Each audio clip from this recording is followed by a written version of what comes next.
welcome. You're watching Business Today TV. I'm Sakshi Batra, and this is a special edition where all our focus is on gold and what the upcoming festive season really has for this yellow metal and what does it mean for the investors at large as well. Remember that as India gears up for its vibrant and culturally rich festive season and also the upcoming wedding season, all eyes are on how will this really impact the gold demand and also gold prices in the months to follow, and more importantly, if this is the right time to really go gold shopping. Joining in to help us understand everything that you need to know about gold is commodity expert Sugandha Sachdeva, who is also the Executive Director and Chief Strategist at Acme Investment Advisors. Welcome, Sugandha, and thank you so much for taking the time out for this discussion. Great to have you with us here on Business Today TV. And, to begin by understanding from you, we've been seeing gold prices fluctuating this time around. Q2 demand really faltered for gold as the prices really went up above 60,000 in the last month. Now, we've been seeing off late prices slightly dip below that 60,000 mark. I want to understand from you, as we begin this spate of long festive season and wedding and festive season coming around, what is your own sense of what kind of demand augurs for gold this time around? Yeah, hi, good evening, Sakshi. Thanks for having me on your show. In terms of gold prices, what we have seen some sparks in the first quarter of this year. But then after that, prices have cooled off, and there has been some subdued outlook which is emerging as of now. The major reason behind this is there is a lot of risk aversion in the markets. We have seen that domestic equity indices have tested new highs recently. And we've also seen a rebound in dollar index from levels of close to 99.5 mark, so which has also dampened the outlook for gold. Gold actually competes with dollar index for safe haven demand. So whenever we see a rise in dollar index, that actually leads to some pressure on gold prices, and this is what we have observed. As of now, also the dollar index is standing at a peak, and that is pressurizing gold prices. But then, if I look at the overall outlook for gold prices going forward, I think we are pretty much on the positive trajectory, and I think lower levels are likely to ignite strong buying interest. If you also see the trend of central banks, they have been net buyers of gold this year, and they have made a first half net record of 387 tons. So several central banks have been adding gold to their reserves. Earlier, these central banks were actually looking for currencies and bonds. But then, in this environment where there is a strong push towards de-dollarization, central banks have been exploring other alternatives, and gold comes to their rescue, which has a proven track record providing stability to your portfolio and a hedge against inflation as well as economic uncertainties. So, gold is likely to remain in favor for the rest of the year. And precisely if I look at the domestic angle and the festival demand, I think it's likely to be robust because prices have already corrected from the peak of around 61,800 mark, which we have seen this year. So, prices are comfortably consolidating around the 58,500 to 59,000 per 10 gram mark in the domestic markets. And we have a strong base in sight at 56,500 to 57,000 odd levels. And I'm sure towards this festival season, the demand is going to revive and we are going to see sparks again in gold prices. Okay, the demand is seen reviving in this festive season, but just like I was pointing out on the prices as well, we've seen record prices this year. From last year's Diwali, the price was around 50,700 odd. We've already seen a sharp jump, and the prices are now, right now, like you pointed out, around 59,000 rupees or so. And we've seen a jump of around 16, 17 odd percent from last Diwali, and so far ahead of Diwali, it's already up 16, 17%. On a year-to-date basis, you'd also shared with me that the gold prices are somewhere up about 7.5% right now. But your thoughts on what will be your target price for Diwali or the year end? Sakshi, towards Diwali, I'm expecting prices to test levels of around 61,800. As of now, prices in the near term have a strong support at 58,500 mark.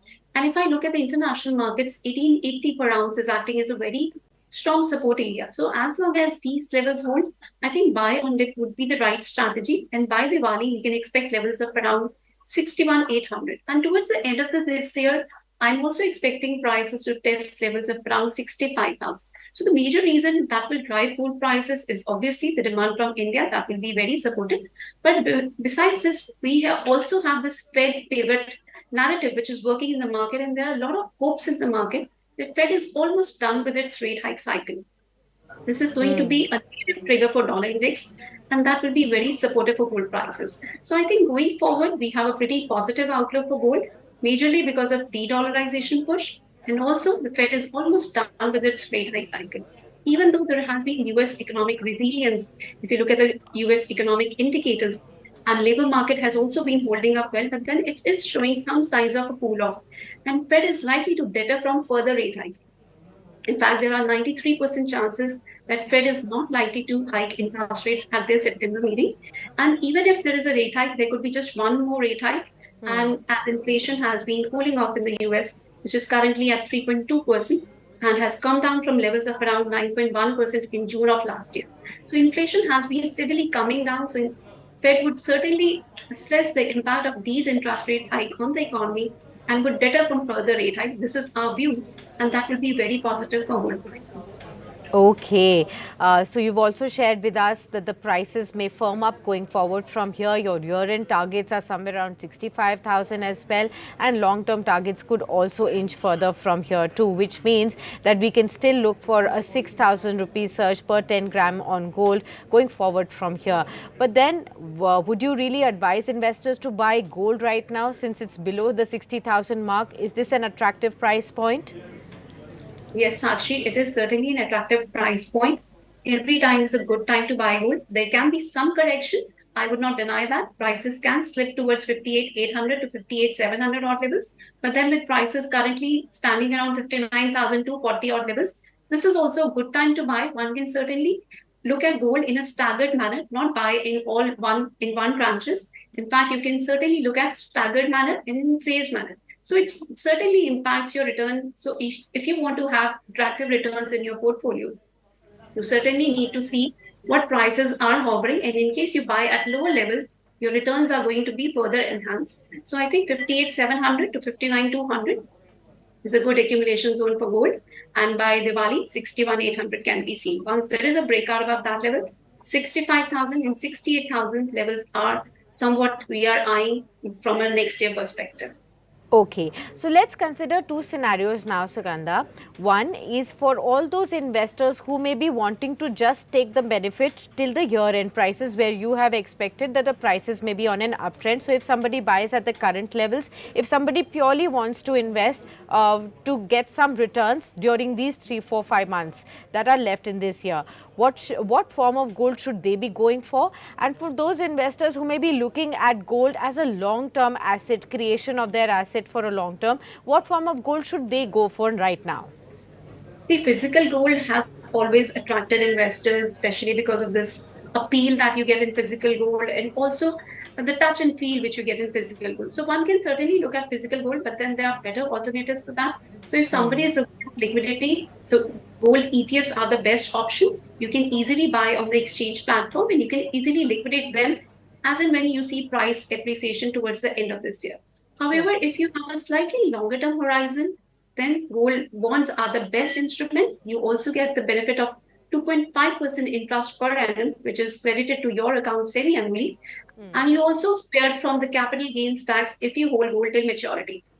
So, plus you also do not have the fear of theft or purity. So, gold bonds are one of the best instruments if you have a slightly longer term horizon.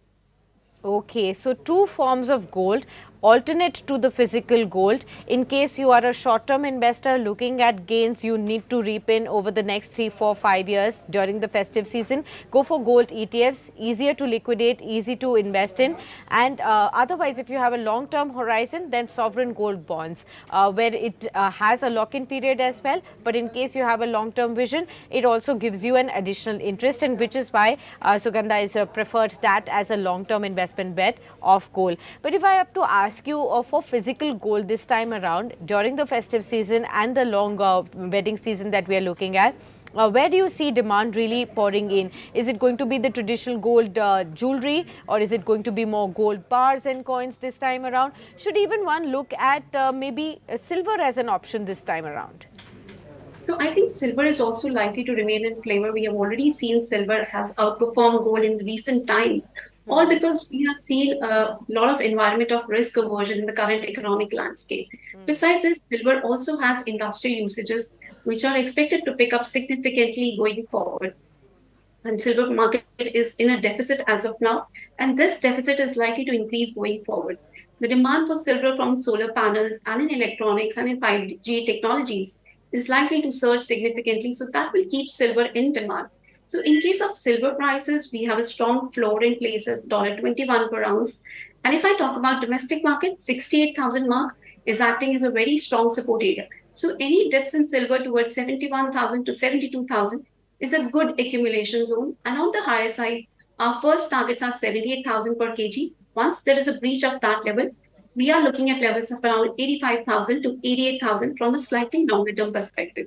So I feel silver is likely to outperform gold, but then one should be slightly cautious in case of silver because silver is a highly volatile asset. So it tends to see a lot of price fluctuations, even though gold, if you see, it's a very steady asset. And if I talk about for last 10 to 15 odd years also, in 20 years also, it has given CAGR returns of around 11.8 to 12.2%. So gold, you get stability, but silver, you can get higher returns. So you have to choose according to your risk appetite. Okay, for people with higher risk appetite wanting to look for higher returns, silver looks to be outperforming gold in the long term perspective. Or any dips around 71,000 could be looked at for buying. 78,000 as the immediate target that Sugandha has put out, and in the long term targets could be even 85,000 rupees per kilogram of silver going forward. So again, my question, Sugandha, for silver investors also, is silver ETF a better option, or should one go for physical, maybe 1 kg of gold in case they just want to buy it and keep it for long-term perspective? See, with physical silver, you have storage issues, you have concerns about theft also. Silver ETFs have also emerged as a very good alternative since last year. So I think buying in silver ETFs is also a very viable option in case you do not want to use it as a jewelry or for consumption purposes. So I managing it silver, and we have seen good returns coming from silver ETFs also. So if you have concerns about theft and storage, silver ETFs is the go-to asset, and I would put my bets on silver ETF itself. Okay. For people who are still bent on, like you pointed out, that Indians are more, Indians always have favored more physical gold jewelry. It is seen as a generational asset as well. People create jewelry and they gift it also on weddings, on festivals. Since that is an ongoing trend and might sustain going forward, even if people diversify some part of their investments into the digital forms of gold and silver, like you talked about, for physical gold and for physical gold jewelry and silver jewelry and even diamond jewelry, if you can tell all our viewers, what are the things to keep in mind if they go ahead in this festive season to buy physical forms of gold, silver or diamond jewelry?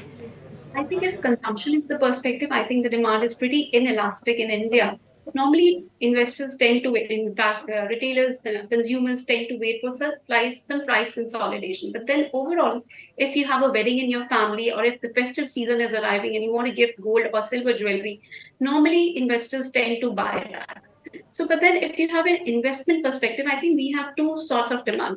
One is investment demand and one is demand for consumption purposes. So I think consumption purpose demand is slightly inelastic. Whenever Indians see that prices are consolidating around a certain level, they tend to buy. So at one point in time, 60,000 was a price which was very high for gold. But now consumers have got adjusted to that price also, and demand has become slightly inelastic, no doubt.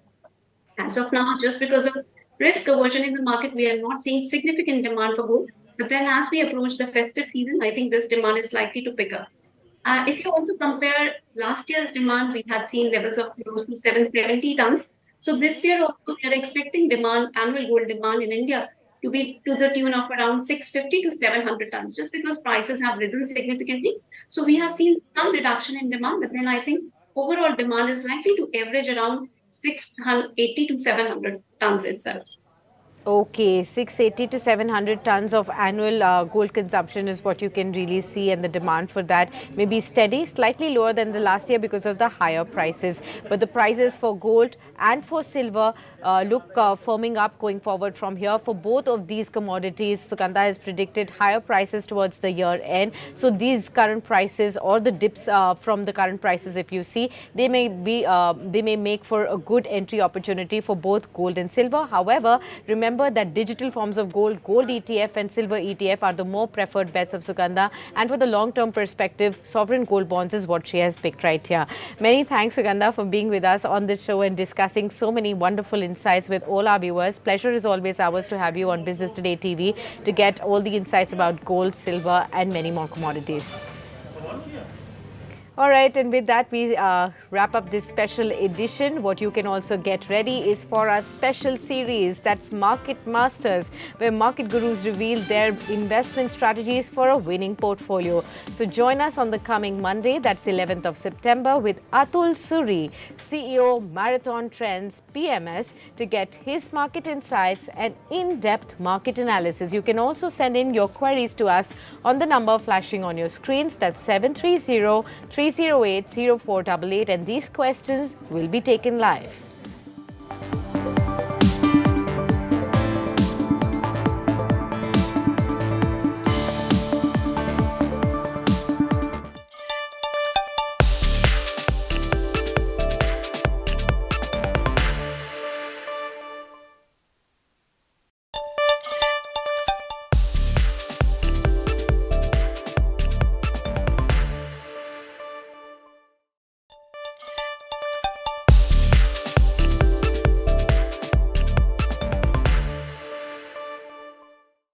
We're in G20 week, and I know a lot of you are wondering what's the big fuss about the national capital, about how Delhi has changed. I'm here at the IGI airport, as you can see. I'm going to be taking the route that our G20 world leaders are taking to show you how much things have changed. If you've ever been to Delhi, get set, because you're not going to recognize half of the roads